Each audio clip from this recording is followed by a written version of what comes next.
The playoffs are here, and you can predict the action all the way to the finals with FanDuel Predicts. Predict the spread, the total points, and even the game-winning moments that make the playoffs. Sign up and get a $25 bonus with FanDuel Predicts. Offered by FanDuel Prediction Markets, LLC, a registered futures commission merchant. 18-plus bonus is non-withdrawable and expires 7 days after receipt. Trading derivatives involves significant risk and may not be suitable for all investors. Manage your activity with their consumer protection tools. Restrictions apply. See terms at FanDuel.com/predicts/bonus-offer-terms. In the squadron, they called him Bullets, but we call him Greg Kelly. Greg Kelly is on the air On the Red Apple Podcast Network. Well, hello. Let's see here. We are moments away from a great big press conference. Scott Bessent, the Treasury Secretary. It's pretty cool for, yes. So it's very, very cool. I like it. This Bessent guy, he's very sharp. He's with it. He's on it. And it's also great that when Caroline Leavitt goes on maternity leave, they don't get another press secretary to sit in for her.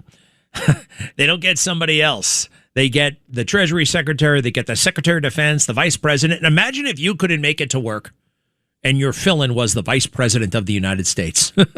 Your fill-in was the Secretary of State. They're not having a regular briefer. They got another woman who does some hits here and there. That's how much faith they have in Caroline Leavitt. I got to tell you, there's a lot of jobs. It's really cool. In some jobs, I remember it was Billy Crystal, City Slickers, and he's on vacation, and he calls the office, and he goes back in the other room, his wife and kids in there. Well, everything's great because everything at work is falling apart. What do we want to do now? Because it was great for him that they couldn't get by without him. You got to worry when they can get by without you. Maybe you're the problem. Maybe you aren't delivering.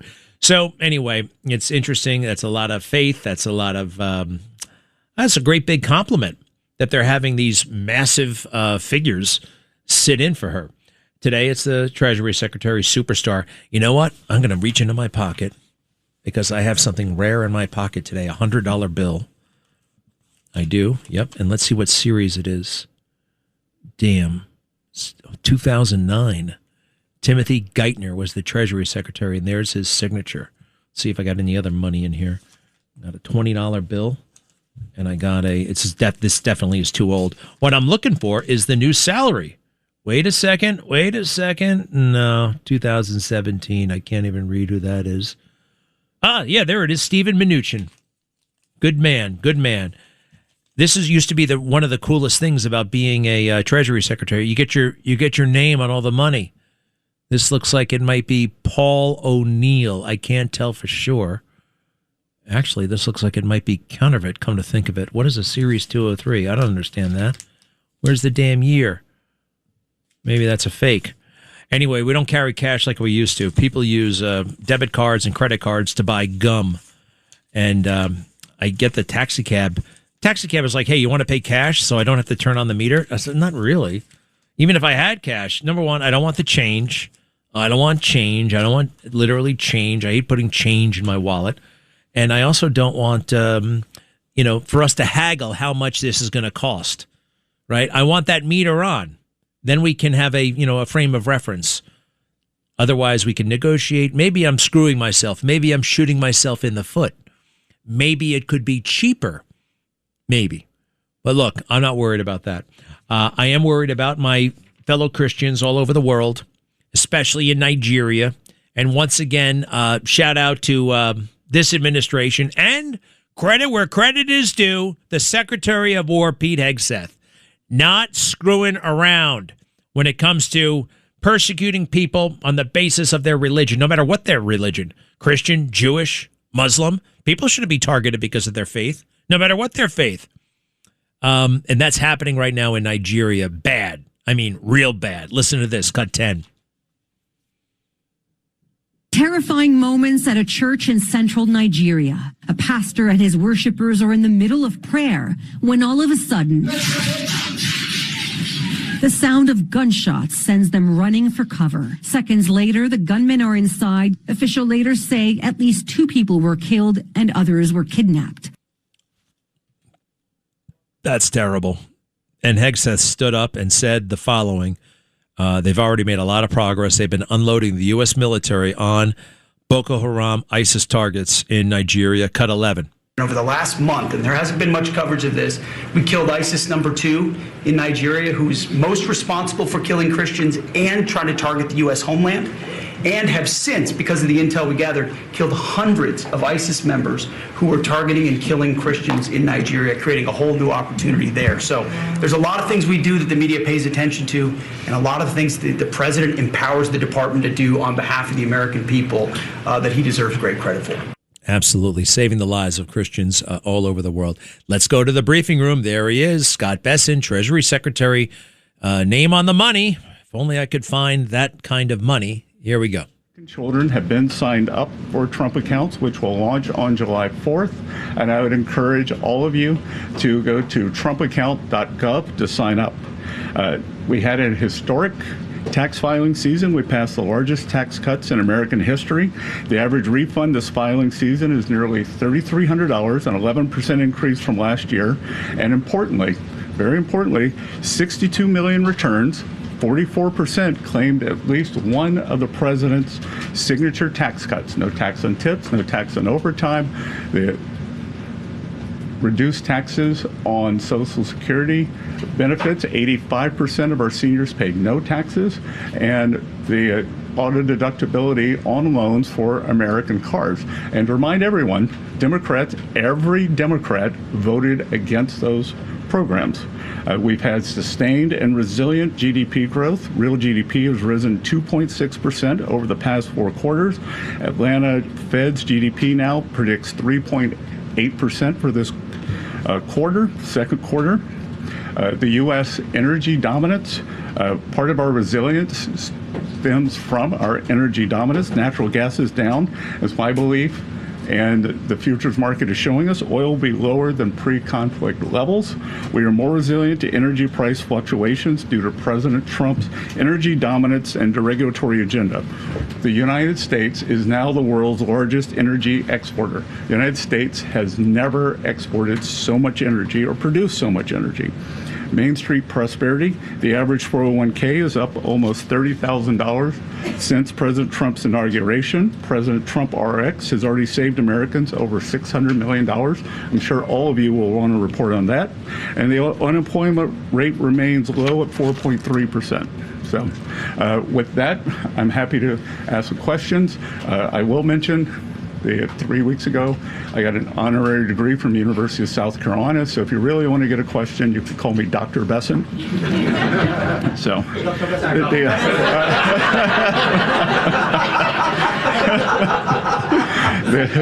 want to start with these Trump accounts. You know, there's a lot of people, a lot of working class Americans that maybe don't have the financial expertise when it comes to stock markets and investing in general. In what ways are you guys simplifying this for all those Americans so that it's not just for one class of people, but all Americans can have it? Well, that's a great question, because 38% of Americans have no exposure to equities. They don't share in the great innovation, the machine that is the American economy, our great capital markets, which drives our prosperity. So if your child is born during President Trump's administration, Treasury puts in $1,000 as a seed investment. We've also created 6 learning pods, so you can go online to the app that went up today and learn. And I think that this is going to be, I've been a big proponent of financial literacy, and I think this is going to be one of the greatest real-time financial literacy educations in history, because it won't be, there's a street in New York called Wall Street. This is what I don't really understand what happens there. American family is going to be able to look on their phone every day and see. And I think it's going to drive people to try to understand what they've got here. I think we're going to create a generation of shareholders. So, Ed? Thank you, Mr. Secretary. I guess first, well, we're starting to see this disruption of the oil supply through the Strait of Hormuz affect economic data. First, is there a deal on the table for a 60-day ceasefire to continue that? And then second, how fast could inflation then recede or retreat, or is inflation sticky? Because the PCE was at a 3-year high. Well, first of all, PCE today, month over month, was 0.2, which was, we're looking at decimal points, but the estimate was 0.3. So 1 month doesn't a trend make. And what we've seen is actually oil prices are down about 10% in May. There are almost 2,000 ships waiting to come out of the Gulf. And I think the oil market is going to be very well supplied on the other side of this, and that we could see prices come down very quickly. We saw the UAE leave OPEC. So I would expect on the other side of this that gasoline prices will follow. Is there an on the table? Sorry? Is there an agreement with Iran on the table? The teams have been going back and forth. And President Trump has made it very clear, he talked about it at the cabinet meeting, that he has several red lines. And Iran has to turn over their highly enriched uranium. They cannot pursue a nuclear weapon. And the Strait of Hormuz, back to your question on energy, has to free transit. Navigation of the seas has to be free and open as it was before. So he's not going to take a bad deal. He's going to make a great deal for the American people. So, Peter. Thank you, Dr. Besson. Yep.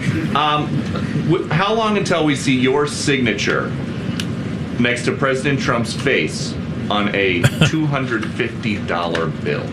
Well, again, as Treasury Secretary, I have 2 mandates for U.S. currency. At present, no living person can be on U.S. currency, and the currency must say, "In God we trust." So right now there is proposed legislation in front of the House, in front of the Senate, to change the first requirement so that a living person, Donald J. Trump, could be on a $250 bill. So it's all in the hands of the. It's all up on Capitol Hill. So at Treasury, we prepare things. You see what I mean about it? Somewhat nervous, but good at the same time. If the legislation is passed, but we will stick to the law. Nervous and confident at the same time. It's interesting. That came up yesterday, also at the cabinet meeting. President Trump said, "Oman will behave just like everybody else, or we will have to blow them up." Are you guys back there in the West Wing making plans for a new war with Oman? Again, I think the president wanted to punctuate freedom of navigation in the strait. I had a call with the Omani ambassador this morning, and he assured me that there were no plans for tolling the strait. That's funny. I was talking to the same guy. Our countries have had 200 years of good relations. He wants to have another 200 more. And I told him that this was a non-starter, and he did not want to risk either the Omani individuals or Omani financial institutions getting sanctioned. Thank you, Mr. Secretary. Is it in the U.S. interest to waive some sanctions on Iran or to unfreeze some of their assets before Iran has made concrete promises about getting rid of their nuclear program? I'm not going to preview the deal, but I would think that the things would go very slowly in terms of that. So we'll see. Dr. Just to follow up on that, because it's our understanding that the U.S. has committed to discussing the matter of sanctions relief during this negotiation period. So just to be clear, is sanctions relief for Iran on the table? Again, it is a multifaceted agreement, and nothing is going to be on the table until we see the Strait of Hormuz open and the Iranians agree that they have to turn over the highly enriched uranium and that they can't have a nuclear program. And to be clear here, that this administration, President Trump, has done something that no other administration is able to do. we have gotten the Iranians to talk about their nuclear program and to perhaps commit to not having one. That has never happened before. It had been off the table. So I think when you look at the results of the kinetic action of our economic pressure, it has worked to bring them to the table and have a discussion on this. Mr. Secretary, I just want to follow up. You said that the teams have been going back and forth, but can you confirm whether or not a tentative agreement has been reached in these negotiations with Iran? Again, everything depends on what the president wants to do. And President Trump is not going to make a bad deal for the American people, for the U.S. And he was very clear at the cabinet Here's meeting my girl coming up, Cara Castronova. Yesterday, what he wants.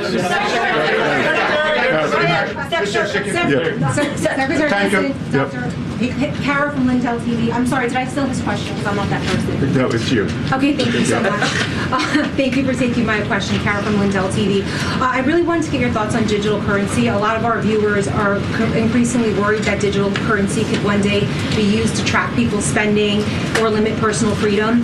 What's your philosophy on that, and what safeguards is the Treasury and this administration putting in place to make sure new digital payment systems protect Americans' privacy and freedoms in the future? Well, so this administration has been very clear. There will be no central bank digital currency, which I think would be the first step toward tracking. So we have taken that off the table. We passed stablecoin legislation with bipartisan, and the Clarity Act is now up on the Hill, and I think it has bipartisan support.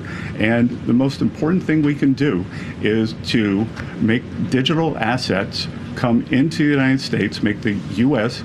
the home. Our regulation, our best practices are what will ensure good standards for these. When you look at digital assets, all the nonsense that happens, all the things you read about, that's because it's the wild, wild west offshore, so we got to bring it on shore.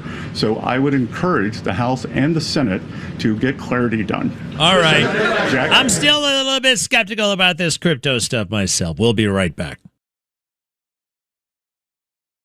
Greg Kelly on the Red Apple Podcast Network. Well, they're all asking for information about Iran. It sounds like they have a deal, and they're probably going to sign it tomorrow. Not a deal, but a tentative, an extension of the ceasefire. Fine by me. I am very much sick of that whole thing. Kind of bored of it. I'm glad that they're not shooting at each other all that much, and it looks like we're going to get an extension. The blockade will be eased, and they better not mess with the Strait. This Delaney Hall thing in New Jersey, I think this is a total misfire by the Democrats. Here they go again, trying to make ICE portray them as stormtroopers and, threats to democracy and all that stuff. The yelling, the screaming. Hey, do we have this little nasty chant? Did I hear this right? Now listen to what they say. I think it goes like, "Hey cop, hey Fed, shoot off your head." It's a bunch of liberals telling cops to shoot themselves, to commit suicide. It is so ugly. And they're doing it out loud, and they say, we're the bad guys. Go ahead. Every cop, every Fed, shoot yourself in the head. Every cop, every Fed, shoot yourself in the head. Wow. Every cop, every Fed, shoot yourself in the head. The left in America. And mainstream Democrats will not go against that kind of stuff. They are cool with it because that's where the base of the party is. Hard left.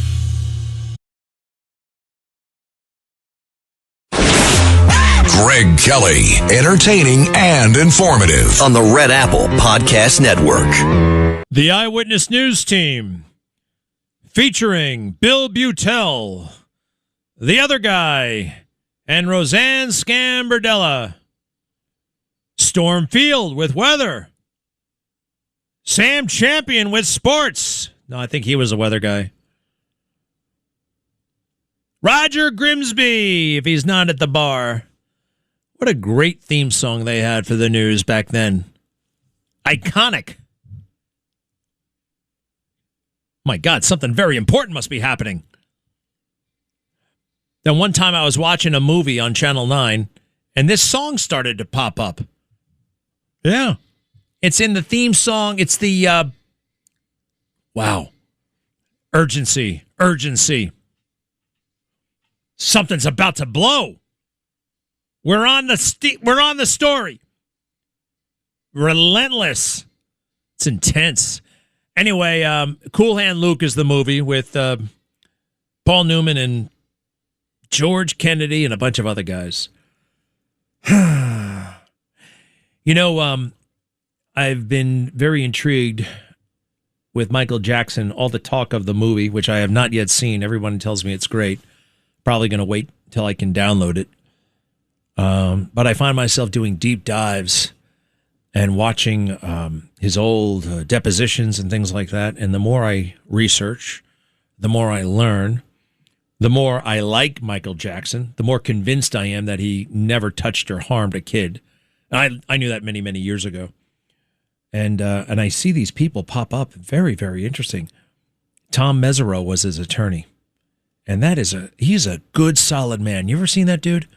He's one of those celebrity attorneys in Los Angeles, but there's something about him, and his dad was in the military. I think that's might be part of why he's such a good egg. But do me a favor, we got to go back to the White House because the Secretary of the Treasury, the money man, he must be having the time of his life in that job, right? If you're a big finance guy and you can be the Secretary of the Treasury and you know what you're doing, a lot of these cabinet guys don't necessarily know what they're doing. I mean, historically, this cabinet's great, but historically, you know, they want a nice job, they want a big office, and they want to be able to tell people they're the secretary. This is different. Go ahead. Calculus. What we want to do, the U.S. is the AI leader in the world. We're an AI superpower. China is second. They are trailing substantially. We want to make sure that we keep that lead. So we are working on the exact calculus between innovation and safety, and we want to optimize for that. So you in the glasses? Yep. You in the glasses. Yep, in the glasses. No, you don't have glasses on. You in the glasses. Thank you for taking my question.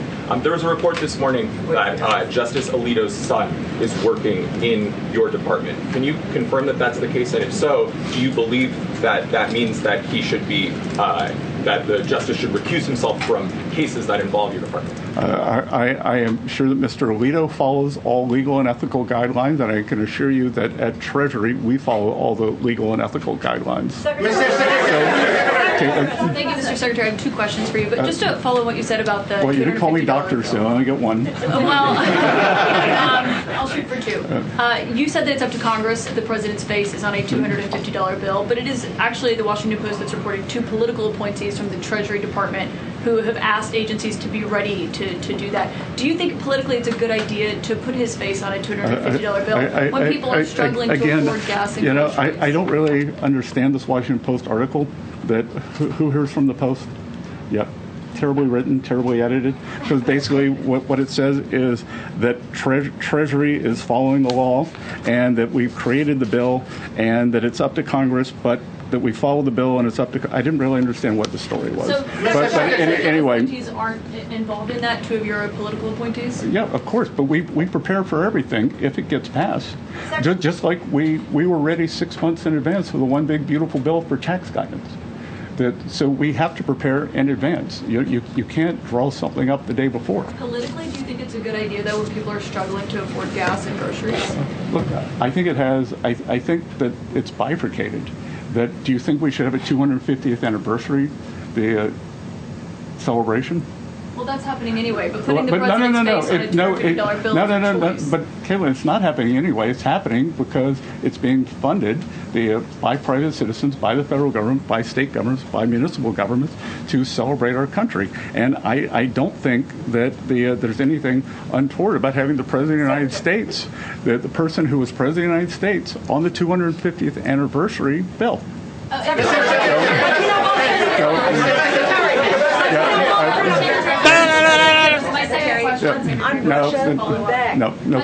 Russia sanctions, what you just commented on there, Mr. Secretary, about the $1.8 billion fund. Is it accurate that the General Counsel of the Treasury Department resigned over that?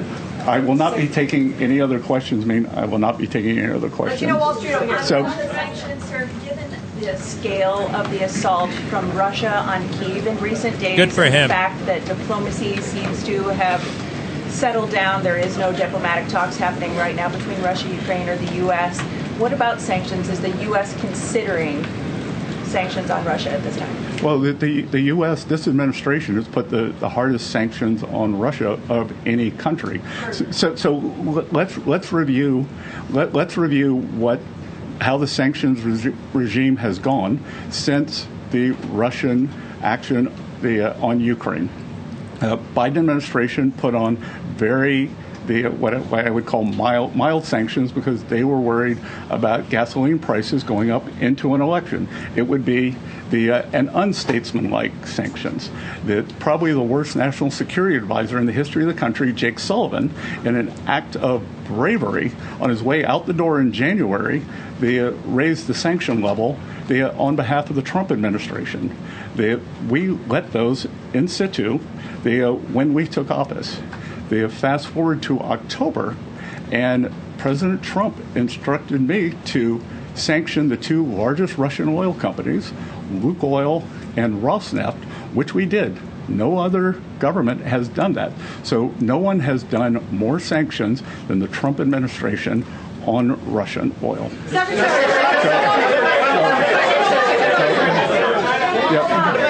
Here,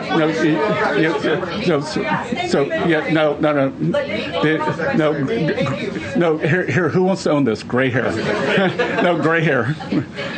No, you don't have gray hair. Well, maybe you do. Thank you, Mr. Secretary. When you had breakfast this morning with Fed Chair, did you request that the Fed lower interest rates? I had breakfast with Chair Powell 41 times, and I never did that.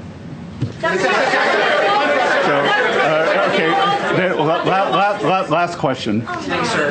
Governor Gavin Newsom has floated this idea of a 100% state tax on Californians who receive money from President Trump's anti-weaponization fund.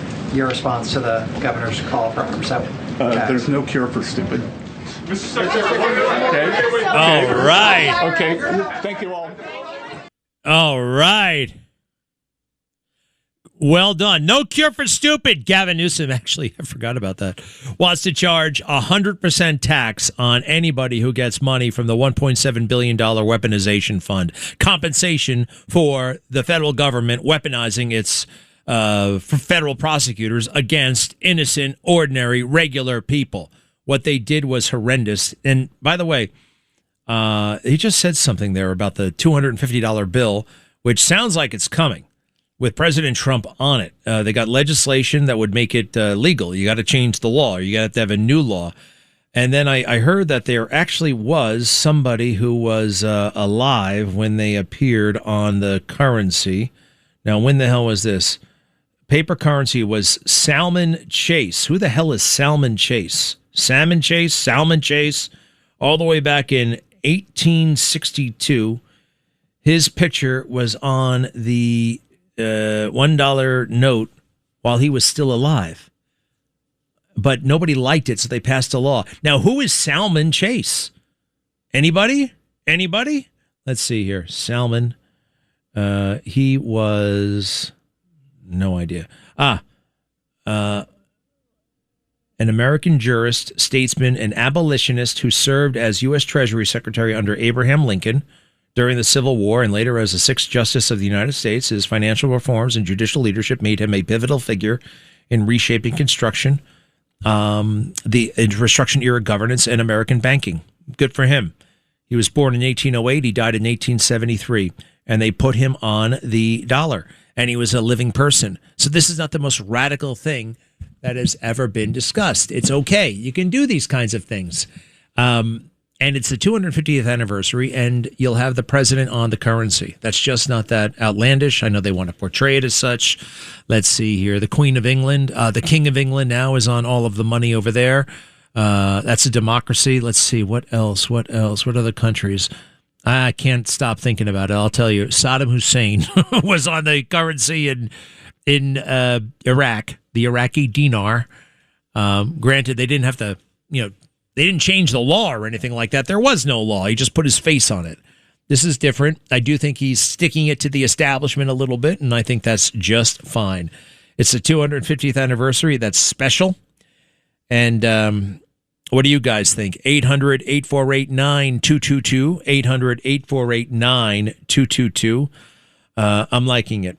I also like, let's see here, a little bit later today, I will be talking to you about how Richard Nixon remains convinced that the Central Intelligence Agency was behind Watergate. It's one of those things that's been hiding in plain sight. 4 of the 5 Watergate burglars were ex-CIA employees. And it's literally true that the Russia collusion stuff is 100 times worse than Watergate. Because Watergate, at least they had the decency that on paper they were using former people, right? Former. And they were not bugging the president. They were bugging, the Democrat National Committee headquarters trying to get dirt there. It's a private institution. It's not government. It's not anything. But it's still bad. This time they actually used government means to wiretap an incoming president of the United States and blackmail him. And they use the CIA and they use the FBI and they use big law, and it is worse than Watergate. Richard Nixon's take on all of this is fascinating. 800-848-9222, 800-848-9222. And I think I have withstood the worst of the GLP Zepbound. I had a bit of a crisis there. There's a gastrointestinal component to this. I've been celebrating the weight loss, which is real. 20 pounds. And how long has it been? A month and a half. 7 weeks, actually, a little bit longer. But there are occasional side effects like gastrointestinal, and it's hit me twice. All right? It hit me the first weekend, and it hit me last night and today. But I think I made it through the rain, just like Barry Manilow. Be right back. Greg Kelly, entertaining and informative on the Red Apple Podcast Network. It really is perfect timing. My work about Bill Stevenson, the ex-husband of Jill, hit Substack last night, and I did a big interview with Garrett Ziegler on this show, and we made a video about it later. And it's all the right people are seeing it, and a lot of people are seeing it. You can go to my Substack, Greg Kelly Substack, and why this is good timing, especially good timing. Bill Stevenson's in jail, accused of murder. What I have found, there's all kinds of conflict of interest with the judge who's involved in the case and with Bill's own defense lawyer, a public defender. And I think he has a public defender, by the way, because nobody in Delaware will represent him. I think that's what's going on because they're all afraid of the Bidens over there. So there's that. And Jill is now in the news because she's got a book and she's, I guess, revealing that she was lying when she said after the debate that Joe did such a great job. Now she says she thought he was having a stroke. Who's this? Charlie, hello, how are you? Is he there? Good, Greg. I was just thinking the other day as I was out eating dinner that I think that increasing the currency, I was thinking actually the $500, but $250 would be great. I mean, we tend to pull out money out of our pocket, and it doesn't seem to go that far. But I would be honored to be able to take a $250 bill out of my pocket with Trump's face on it and pay a bill and not have to take 3 $100 bills out. Sounds silly, but, for an old timer like me, cash is king still. You use cash, huh? Well, I would not use that currency. I would save it. I would, I think it's going to be a collector's item, right? I don't want to just buy regular stuff with a $250 Trump bill. We have a $1,000 bill and a $10,000 bill. They actually have those. I don't know if they still print them, but they did at one point. I got to do a little bit of research on that. Well, I hope it happens. Thanks. What do you want to buy with $250? I'll probably save it now that you said that, Greg. I wish you well. Have a good day. Thank you. Let's see here. It's Nasty Mean Russ up in White Plains. Always getting in little barbs here and there. I guess the suspension is up. Yes, Russ. How can I help? Come on, Greg. I really like you. My wife's going to be in a place today, and I just want to know if you still do on-scene reporting like the old days, because it's 6:30 p.m. at the Hilton Hotel, 6th Avenue, 51st Street, which is right outside of where you are, I think. There's going to be a demonstration against stolen land sales in the occupied areas of Palestine, and it would be a goldmine of information, and my wife would love to meet you down there. You said stolen land?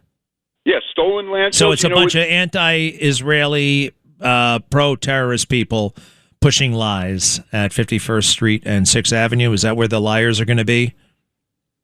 international war crime. That's where the liars are going to be, and they say the most awful, horrendous things, and they turned a blind. They actually liked October 7th. They said Israel had it coming. They are in favor of women and children being killed. They are starving their own children on purpose, right, for those pictures, or taking children who are already sick and dying. You know, I noticed that I only see pictures of starving kids. I never see pictures of starving adults. Why the hell do you think that is, Russ? Seriously. That's because you're part of the media bias. That's because I'm part of the media bias. Let's talk about the media. Let's talk about the New York Times. All right, the New York Times only shows the pictures of the dying children who are skinny, and even they had to acknowledge that the picture they ran on the front page, right, your beloved anti-Israel New York Times, they got caught, they got busted. All right, and a lot of people are not busted. A lot of people go with this lie. A lot of people believe the lie, including all your friends there at 51st and 6th Avenue. I will not be going. Shoot, I'm not going. And I don't think you should go either, Russ. But knock yourself out. Who's this? Shawnee? Yeah, hi. Oh, hi, Greg. Thank you so much. I once called and told you to tell your daughters, God made me, God is with me, God loves me, and wants me to love him too. And I'm calling to say how grateful I am for what you're doing for Bill Stevenson. It's a crime what they're doing to him. And my second thing is, could you please ask President Trump to make a watch with angel moms or Gold Star families? I think it would really make people buy the watch if they thought it was serving a higher purpose. Thank you. Okay, thank you. Well, let me think about that one with the watch. I'm not a big fan of the watches, to be honest. I don't. And President Trump, you'll notice, doesn't wear a watch. But look, he loves the angel moms and the Gold Star moms. Obviously, you know that. And there are other things to do, and that he is doing. But thank you. Oh, I forgot. I'm sorry, Barbara. It's Thursday. How are you? I'm fine, Greg, and I am so proud of you, as are many of your callers, for what you're doing to help Bill Stevenson, because it takes a lot of courage to do that. You know that there are people who are very powerful who are targeting him, and still you're speaking out clearly.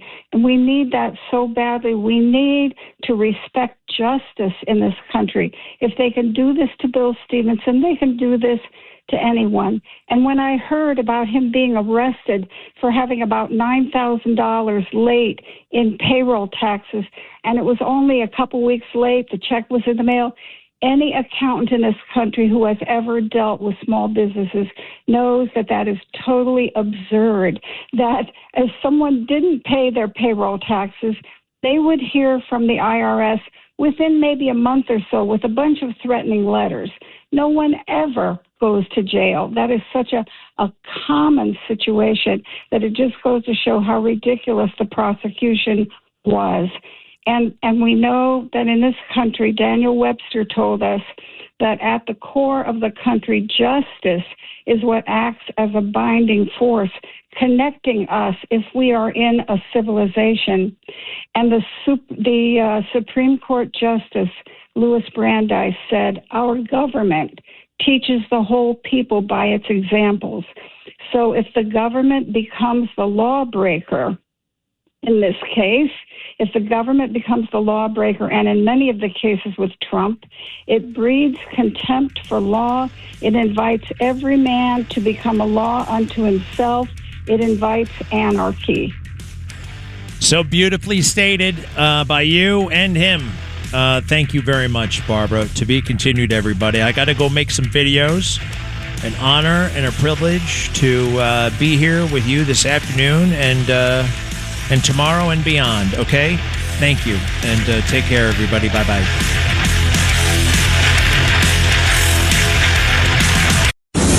Thanks for listening to The Greg Kelly Show. You can hear The Greg Kelly Show weekdays at 12:15 on 77 WABC. If you like the podcast, share it with your friends and listen anytime at WABCRadio.com and download the WABC Radio app. Hit that subscribe button on all major podcast platforms. Plus, follow WABC on social on Instagram, TikTok, Facebook, and X. See you next time for a new episode so you never have to wonder. What the heck is going on here?